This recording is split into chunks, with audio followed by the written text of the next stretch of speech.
অন্যত তেখেতে নাই যোৱা এই চাৰি বেদৰ মাজত থাকিয়ে বৰ সুন্দৰভাৱে সৰলীকৰণ কৰিছে আৰু আপোনাসৱ শ্ৰৱণ কৰিলে।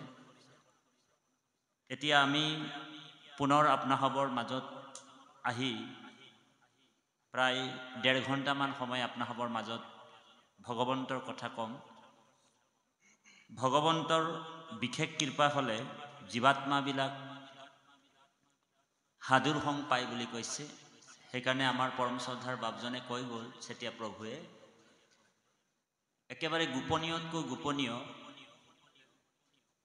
একেবাৰে গোপনীয়তকৈ গোপনীয়, প্ৰাইভেটৰো প্ৰাইভেট, একেবাৰে প্ৰাইভেটৰো প্ৰাইভেট কথাখিনি ভগৱানে একেবাৰে গীতাৰ ১৮ নম্বৰ অধ্যায়ত কৈছে।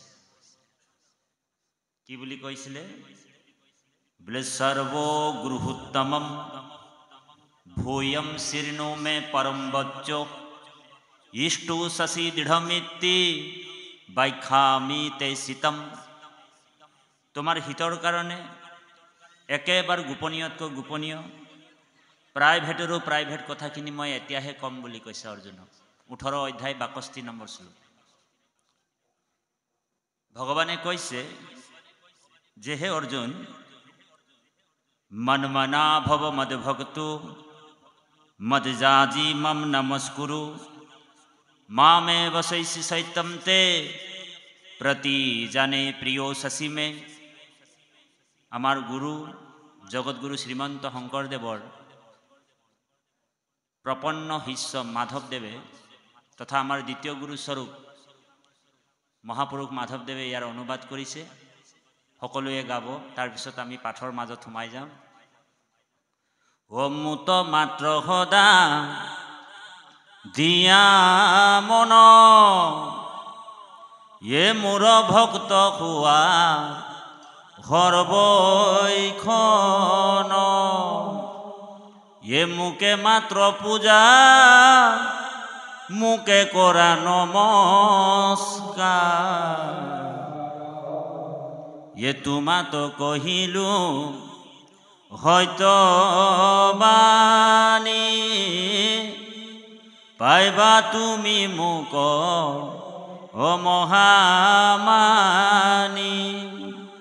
ও তুমি প্ৰিয়তম সুহৃদ সখায়া মাৰ।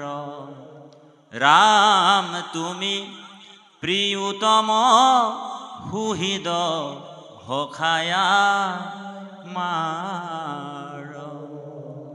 ভগৱান কৃষ্ণই কৈছে অৰ্জুনক, হে অৰ্জুন, মুত মাত্ৰ সদা দিয়া মন। সদা মানে এনি টাইম, অলৱেজ।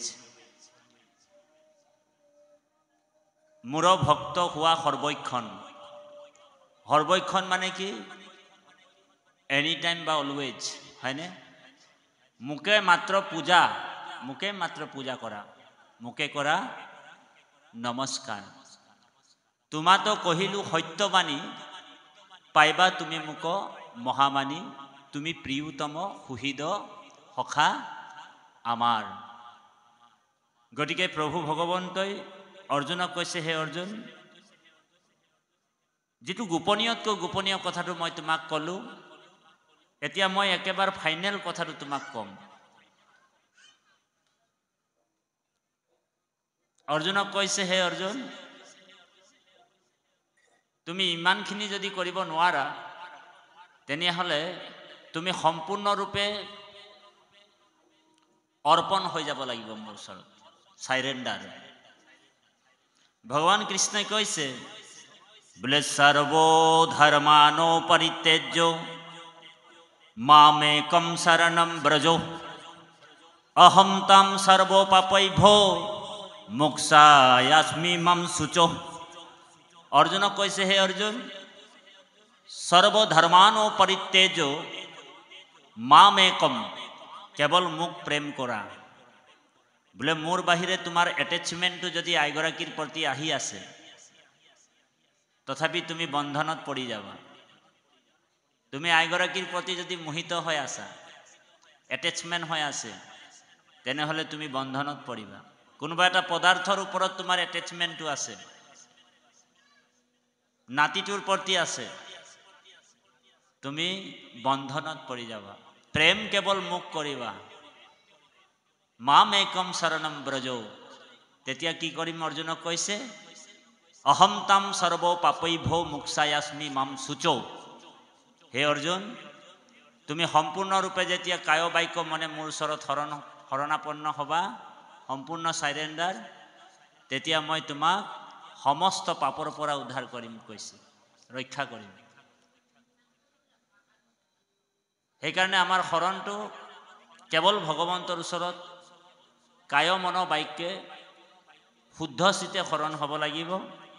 আৰু এনেকুৱা যদি শৰণ হয় তাক অন্যান্য শৰণ বুলি কোৱা হৈছে।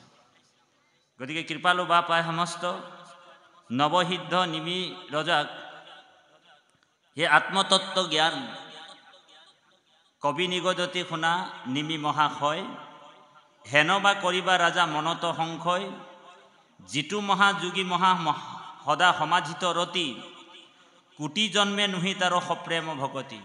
জ্ঞানীসকলে, যোগীসকল মোক হৃদয়ত ধাৰণ কৰিব পাৰে যোগ বলৰ দ্বাৰা,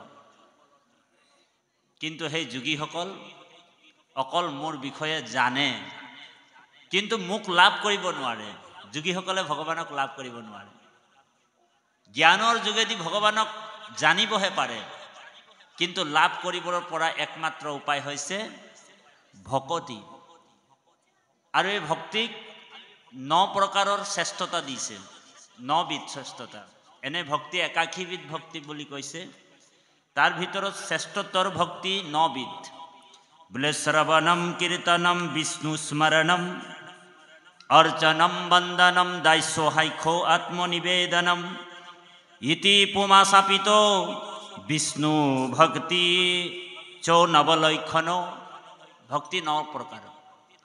তাৰ ভিতৰত শ্ৰেষ্ঠতৰ ভক্তি 2 প্ৰকাৰৰ। এক হৈছে শ্ৰৱণ আৰু 2 হৈছে কীৰ্তন। যদ্যপি ভকতি মাধৱৰ নৱবিধ, শ্ৰৱণ কীৰ্তন তাত আতি শ্ৰেষ্ঠতৰ। কিন্তু তাৰ ভিতৰতো শ্ৰৱণটো বেছি শ্ৰেষ্ঠতাৰ কৰিছে, শ্ৰৱণটো আগ। এতিয়া শ্ৰৱণ মানেনো কি এইটো জানিব লাগিব দেই বাৰু। এতিয়া শ্ৰৱণ মানে আমি কি বুজা? শ্ৰৱণ মানে বুজো, শ্ৰৱণ মানে শুনা, হয়নে? কিন্তু শুনাটোক শ্ৰৱণ নকয়। এতিয়া আপোনাৰ বিহুৰ মাতটো আমাৰ কাণত আহি আছে, গাড়ীখন ঝকঝক